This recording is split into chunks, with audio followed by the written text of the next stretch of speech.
자, 여러분 안녕하십니까? 반갑습니다. 부동산 세법의 김동수입니다. 오늘 양도소득세 마지막 시간이 되겠네요. 제29강이고요. 여러분 교재는 252쪽, 문제는 62번이 되겠습니다. 자, 2015년 6월에 양도한 거주자의 국내 소재에 등기된 토지입니다. 보유기간이 1년 6개월 자료입니다. 여러분 토지를 팔았는데요, 보유기간이 1년 6개월이면 양도소득세는 몇 프로가 될까요? 40%가 되겠죠. 2년 토지와 건물과 부동산에 관한 권리를 2년 이상 보유하여야만이 6%부터 최고 38%까지가 되겠습니다. 1년 6개월, 1년 이상 2년 미만은 40%가 되겠고요. 1년 미만 보유하면 양도소득세는 50%가 되겠죠. 그런데 이제 1년 6개월 보유한 양도소득세 과세표준을 구하는 문제가 되겠습니다. 다른 양도거래는 없다 그랬습니다. 취득 당시 기준시가는 7천만 원이고요. 취득 당시 실거래가는 9천만 원이고요. 양도 당시 기준시가는 1억이고 실거래가는 1억 2,500이고 자본적 지출과 양도 비용이 200만 원 들어갔습니다. 그러면 여러분 양도가액이 얼마입니까? 실제 양도가액이 1억 2,500이죠. 자, 여기서 무엇을 뺄까요? 취득가액을 빼야 되겠죠. 9천만 원이네요. 취득가액.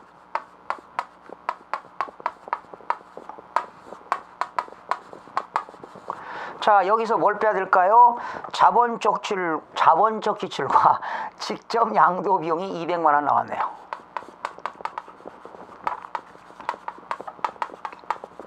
그리고 양도 비용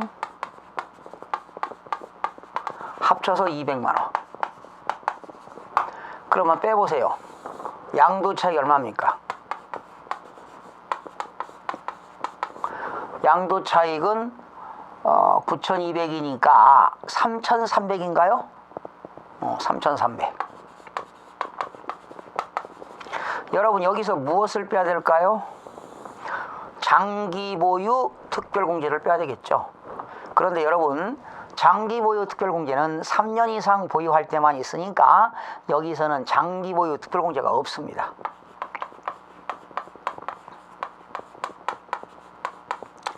장기 보유 특별공제가 없다. 그러면 양도 차익에서 장기 보유 특별공제 빼면 뭐가 나올까요? 양도소득 금액이 나옵니다. 양도소득 금액은 얼마? 3,300 되겠죠. 여기서 뭘 공제할까요? 양도소득 기본공제 250만 원 빼니까 3,050만 원이 양도소득세 과표가 되겠네요.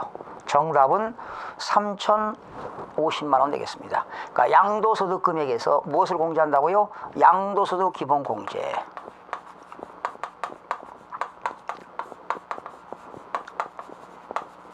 이렇게 양도소득 기본공제를 빼게 되면 뭐가 나옵니까? 양도소득 과세표준 나와요. 그렇죠? 양도소득 과세표준이다. 정답은 3,050만 원이 정답이 되겠네요. 정답은 3번이 되겠고요. 63번입니다.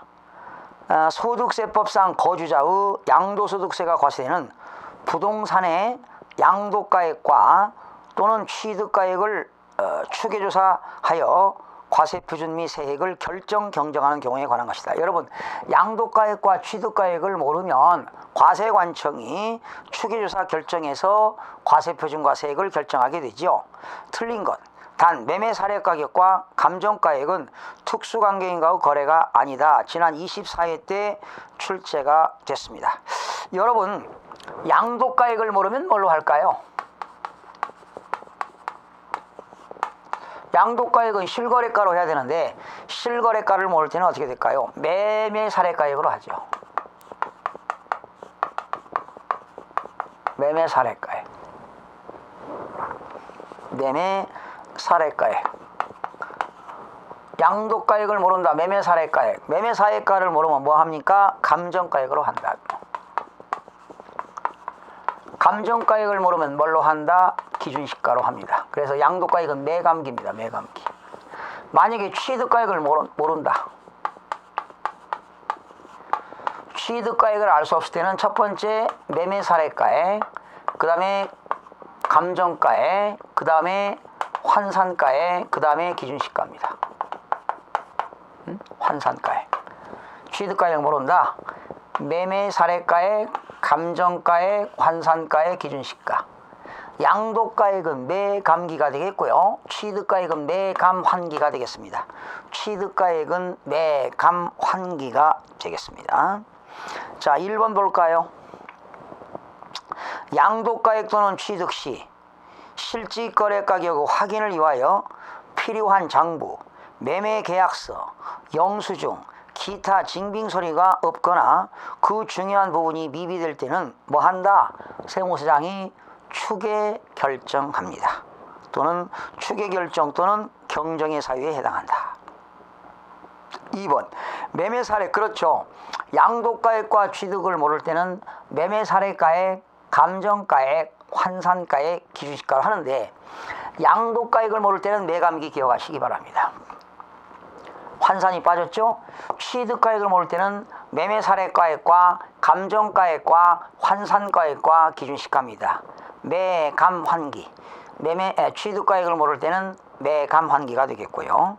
3번 매매사례가격이란 뭐냐? 실질적으로 매매가 이루어지는 가격은 양도일 취득일 전후 3개월 이내에 해당 자산과 동일성 또는 유사성이 있는 자산의 매매 사례가 있는 경우에 그 가액을 말한다. 양도일 또는 취득일 전후 3개월 이내에 자산과 동일성 또는 유사성이 있는 자산의 매매 사례가 있을 때는 그 가액을 말한다. 4번 감정가액 당해 자산에 대하여 감정평가 기준일이 양도일 또는 취득일 전후 양도일 취득일 전후 각 3개월 이내이고 2개 이상 감정평가법인이 평가한 것으로서 신빙성이 인정되는 경우는 그 감정가액의 평균액으로 한다. 여러분, 2개 이상 감정평가법인이 평가할 때는 그 감정가액의 나누기 2 평균액으로 한다는 것. 5번입니다. 환산가액은 양도가액을 추계할 때 양도가액을 모를 때는 환산가액은 양도가액을 추계할 때 적용하지만 취득가액을 추계할 때는 적용하지 않는다. 여러분, 환산가액은 틀렸죠. 5번 지문이. 환산가액은 양도가액일 때는 환산가액을 적용하지 않고 취득가액을 모를 때는 환산가액을 적용한다는 겁니다. 그래서 5번 지문이 틀렸습니다. 그렇죠? 양도가액은 매감기가 되겠고 취득가액은 매감환기입니다. 그러니까 환산가액을 적용할 때는 양도가액은 적용하지 않고 취득가액에만 적용한다는 것이 되기 때문에 5번 지문이 틀렸습니다. 그러니까 이 문제의 포인트는 양도가액을 모를 때는 매감기, 취득가액을 모를 때는 매감환기를 꼭 기억하시기 바랍니다. 양도가액을 모를 때는 매감기, 취득가액을 모를 때는 매감환기가 되겠습니다. 정답은 5번이 되겠네요. 그 다음에 64번으로 넘어갑니다. 소득세법상 양도소득세 물납과 분할납부. 여러분, 물납과 분할납부는 공통사항이 1천만 원을 초과할 때 물납이 가능합니다. 그리고 분납은 1천만 원 초과할 때는 초과금액이고 2천만 원을 초과할 때는 100분의 50 이하인 금액이고요. 물납은 공공용지 보상채권으로만 가능하고요. 분납은 납부기한 경과 후 2개월 이내에 분할납부가 가능합니다. 1번 보시죠. 지난 25회 때 출제 문제인데 옳은 겁니다. 양도소득세 물납을 하고자 하는 자는 양도소득세 과세표준 확정신고기간이 끝난 후 10일 이내에 신청하여야 한다. 그렇죠? 물납을 하고자 하는 사람은 말이죠. 예정신고기한, 확정신고기한 10일 전까지입니다. 다시요. 물납을 하고자 하는 사람은 예정신고기한, 확정신고기한 10일 전까지 세무서장한테 신청을 해야 되니까 틀렸고요. 양도소득세 물납은 공공사업 시행자에게 수용되어 발행한 양도 차익에 대한 양도소득세를 한도로 토지 등을 양도한 연도에 1천만 원 이하인 경우에 한한다. 틀렸죠? 물납은요 1천만 원 초과고요. 토지로는 안 됩니다. 공공용지 보상 채권입니다. 토지를 수용당하게 되면 보상금을 현금 보상도 있지만 채권으로 받는 경우가 있는데 이러한 공공용지 보상 채권으로 물납이 가능합니다. 3번 물납을 부동산으로 하는 경우는 수납가격은 상속세 증여세법상 부동산 등의 평가에 관한 규정을 준용하여 평가한 가액으로 한다. 그쵸? 물납에 충당할 채권의 수납가격이죠. 부동산이 아니라 공공용지 보상 채권의 수납가격은 상속세 및 증여세법 규정을 준용하여 평가한 가액에 의한다. 4번 양도소득세의 분할납부는 예정신고기한 납부 시에 적용되지 않고 확정신고 시만 적용한다. 틀렸죠? 분할납부는 예정신고가 되었던 확정신고가 되었던 1천만 원을 초과하는 경우에 납부기한 경과일로부터 2개월 이내에 분할납부가 가능합니다. 정답은 5번이 되겠습니다. 거주자가 양도소득세 확정신고에 따라 납부할 세금이 3,600만 원일 때 1,800만 원까지 분할납부할 수 있다. 그렇죠? 2천만 원을 초과하는 금액은 100분의 50 이하니까 3,600만 원의 2분의 1, 얼마입니까? 800만 원은 납부기한 내내고 1,800만 원은 2개월 이내에 분할납부가 가능하니까 정답은 5번이 되겠습니다. 65번입니다. 국외재산 양도에 대한 설명이다. 옳은 것 지난 25회 때 문제입니다. 해외에 있는 부동산 양도지요. 양도차익 계산 시 필요경비의 외화 환산은 지출일 현재 외국환 거래법에 의한 그렇죠. 양도가액은 수령일 현재, 필요경비는 지출하는 날 현재 외국환 거래법에 의한 기준환율과 제정환율에 의해서 계산됩니다. 정답은 1번이 옳은 답이가 되겠네요. 2번 국외재산 양도 시 양도소득세 납세 의무자는 국외재산 양도일까지 계속하여 3년간 국내 주소를 둔 자이다. 틀렸죠? 3년이 아니라 양도일 현재 국내에서 5년 이상 주소를 둔 자가 되겠습니다. 미등기 국외 토지는 70%다. 여러분 국내에서 미등기는 70%지만 해외에 있는 부동산을 양도할 때 미등기를 양도한다 하더라도 70%를 적용하지 않고 등기 여부에 관계없이 보유기간 관계없이 해외에 있는 부동산을 양도할 때는 5단계 초과 누진세율을 적용합니다. 4번 장기 보유 특별공제는 국외재산 보유기간이 3년 이상의 경우에 적용된다. 여러분 국내 자산은 3년 이상 보유하면 장기 보유 특별공제를 적용하지만 해외에 있는 부동산은 장기 보유 특별공제를 적용하지 않습니다.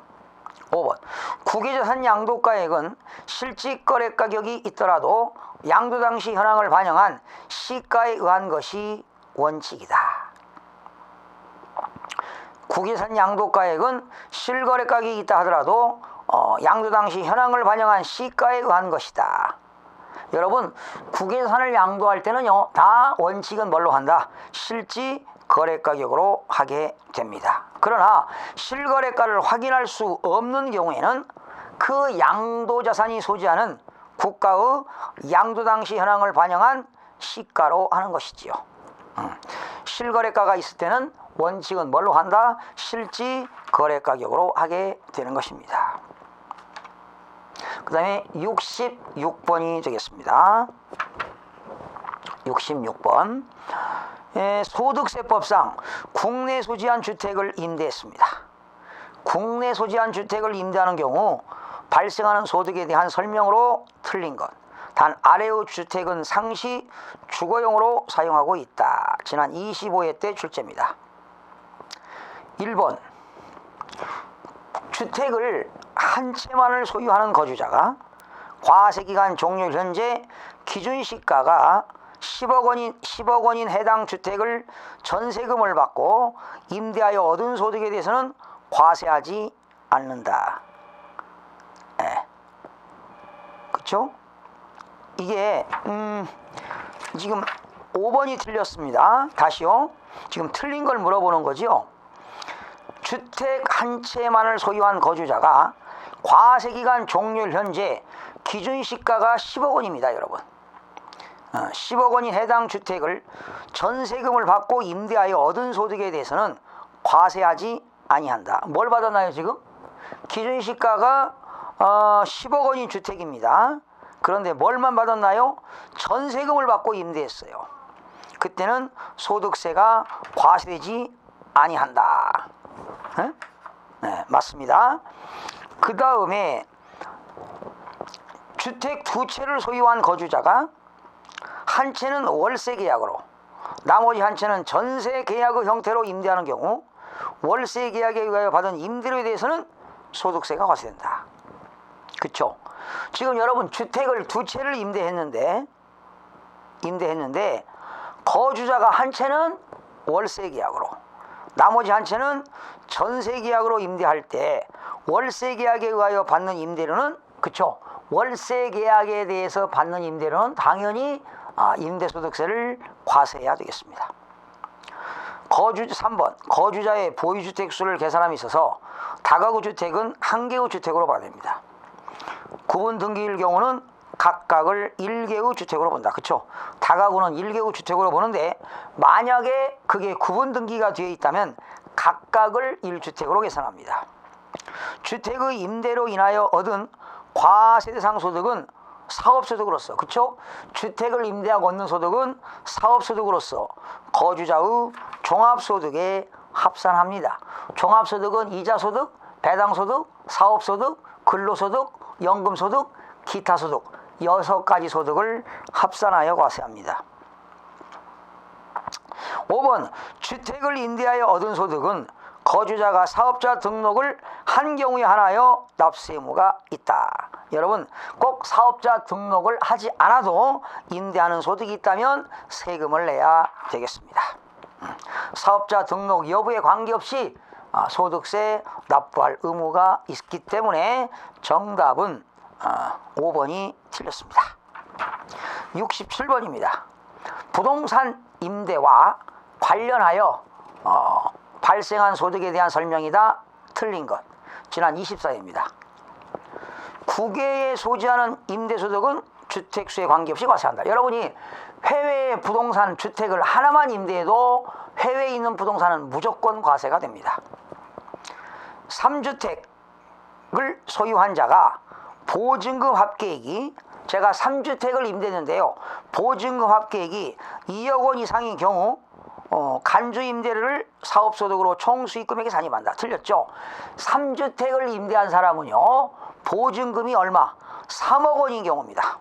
2억 원이 아니라 3억 원인 경우에는 그 보증금에 대해서 정기예금 이자율로 간주 임대료를 계산해 가지고 총 수익금액에 산입하게 되겠죠. 2번이 틀렸습니다. 2억이 아니라 3억이 되겠습니다. 2주택과 2개의 상업용 건물을 소유하는 자가 보증금을 받는 경우에 2개의 상업용 건물에 대해서만 법령으로 정하는 바에 따라 계산한 간주 임대료를 사업소득 총 수익금액에 당연히 산입해야 되겠죠. 주택 임대소득이 과세하는 고가주택은 과세기간 종료일 현재 기준시가가 9억 원을 초과하는 주택을 말합니다. 자, 양도소득세 고가주택은 실질거래가 9억 원 초과, 사업소득의 임대소득은 기준시가가 9억 원을 초과하는 것이 되겠습니다. 5번 사업자가 부동산을 임대하고 임대료 외에 전기료, 수수료 등 공과금 명목으로 지급받는 금액이 공공요금 납부액을 초과할 때 그 초과하는 금액은 총수익금액으로 산입하게 됩니다. 그러니까 임대료 외에 전기료와 수도 등 공공요금을 받는 경우에 말이죠. 그 납부액을 초과해서 받는 것은 당연히 사업소득의 총수익금액에 산입됩니다. 자, 68번이 되겠습니다. 소득세법상 거주자의 부동산 임대업 옳은 거. 여러분 임대업은 사업소득이죠. 지역권 지상권을 대의했다.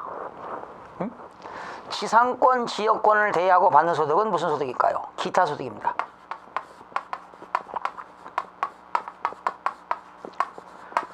지상권, 지역권을 대여하고 받는 소득은 무슨 소득이라고요? 기타 소득입니다. 요거 잘 기억하시기 바랍니다. 지상권, 지역권. 지역권을 대여함으로써 발생하는 소득은 사업소득이 아니라 기타 소득. 지상권을 대여함으로써 발생하는 소득은 기타 소득. 미등기 부동산을 임대하고 대가로 받는 것은 사업소득이 아니다가 아니라 사업소득입니다. 미등기 부동산이라 하더라도 임대하고 벌어들인 소득은 사업소득입니다. 4번이 옳은 거네요. 자기 소유 부동산을 타인의 담보로 사용하기 위해 받는 그 사용 대가를 받는 것은 사업소득입니다. 부동산 임대소득으로 보는 겁니다. 자기 소유 부동산을 타인의 담보로 사용하게 하고 그 사용 대가를 받는 것은 사업소득이 된다. 정답은 4번이 되겠습니다. 5번. 국외 소재 주택을 임대하고 그 대가로 받는 것은 사업소득이 아니다가 아니라 국외 소재 주택을 해외에 있는 주택을 임대하고 받는 것도 사업소득에 해당이 되겠습니다. 그래서 옳은 것은 정답은 4번이 되겠습니다. 자기 소유 부동산을 타인의 담보로 사용하게 하고 그 사용 대가로 받는 것은 사업소득이 되겠습니다. 69번입니다. 소득세법상 거주자의 주택임대소득의 비과세 및 총수익금에 관한 설명으로 옳은 것. 주택은 상시 주거용으로 사업을 위한 주거용이 아니다. 상시 주거용으로 사업을 위한 주거용이 아니다. 1번. 임대하는 국내 소재 1주택 비과세 여부 판단 시 가액은 기준시가 6억 원을 기준으로 판단한다. 틀렸죠? 기준시가가 9억 원을 기준으로 판단합니다. 그러니까 여러분이 하나의 주택을 임대하는 것은 비과세가 되겠어요. 그러나 하나의 주택을 임대했다 하더라도 기준시가가 9억 원을 초과하면 과세가 되겠습니다. 2번. 기준시가 5억 원인 국외 소재 1주택을 임대할 때는 비과세한다. 여러분, 해외에 있는 부동산을 임대할 때는 기준시가 관계없이 무조건 하나만 임대하면 무조건 과세가 됩니다. 3번. 본인과 배우자가 각각 국내 소재 주택을 소유하는 경우 남편도 하나, 부인도 하나씩 각각 가지고 있을 때 합산하지 아니하고 거주자별로 소유주택을 기준으로 비과세 주택 여부를 판단한다. 틀렸죠? 남편도 하나, 부인도 하나일 때는 이 소득은 어떻게 될까요? 합산하지 않고 어떻게 될까요? 그 본인과 배우자가 각각 국내 소재 주택을 소유하는 경우 이것을 합산해서 주택수를 합산하는 겁니다. 2주택이니까 역시 과세가 되겠죠. 임대소득 비과세 대상인 1주택 여부를 판단하게 되는 겁니다. 그래서 3번 틀렸고요. 4번. 국내 소재 3주택을 소유한 자가 임대보증금 합계액이 3억 원이 넘어가니요 4억 원인 경우 그 보증금에 대하여 법령에서 정한 산식으로 총수익금액에 산입합니다. 보증금 곱하기 연이율 곱하기 365일분의 경과일수 해서 부과가 됩니다. 정답은 4번이 되겠고요. 5번. 과세기간 종료일 현재 소유 중인 국내 소재 주택에 대한 임대소득세 비과세 여부 판단 시 기준시가는 과세기간 개시를 기준으로 한다. 틀렸죠? 기준시가는 과세기간 종료일을 기준으로 합니다. 기준시가는 과세기간 개시일이 아니라 과세기간 종료일을 기준으로 해서 판단하게 된다. 여러분, 임대소득은 사업소득이잖아요.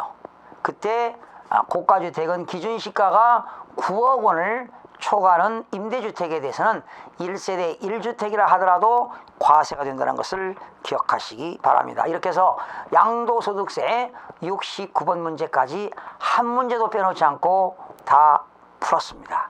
여러분, 다음 시간부터는 앞으로 넘겨서 조세 총론, 총론에 대해서 안 풀었던 문제들이 있거든요. 여러분, 조세 총론은요 2문제가 출제됩니다.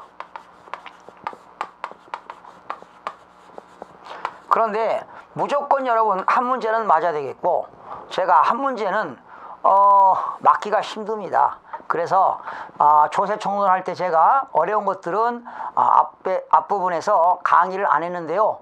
어떤 분들은 그 왜 강의를 안 하고 넘어가느냐 했는데 여러분 일부러 넘어간 겁니다. 여러분에게는 너무 조세총론 어렵습니다, 사실은. 그래서 100점 맞는 건 아니거든요. 아니기 때문에 그래도 저의 목적은 여러분들에게 100점을 맞는 강의를 해야 되기 때문에 앞에서 풀지 못한 그런 조세총론 문제를 추가로 30강부터 문제 푸는 시간을 갖도록 하겠습니다. 여러분들이 29강 마무리하시고 30강부터 다시 조세총론에서 어려운 문제들을 한번 해드릴 테니까요. 참고로 강의를 들으시고 만점을 맞기 위해서는 한번 학습을 해보는 것도 의미가 있다고 생각이 되어지고요. 나는 너무나 어렵다, 버겁다 하는 사람은 포기해도 됩니다. 60점 이상이면 합격이 되기 때문에 제가 지금 문제풀이 한 내용 중에서 여러분들이 반복적으로 학습하면 60점 아닌 7, 80점 충분히 맞을 수 있기 때문에 반복해서 학습하시기 바랍니다. 여러분 30강에서 찾아뵙겠습니다. 수고하셨습니다.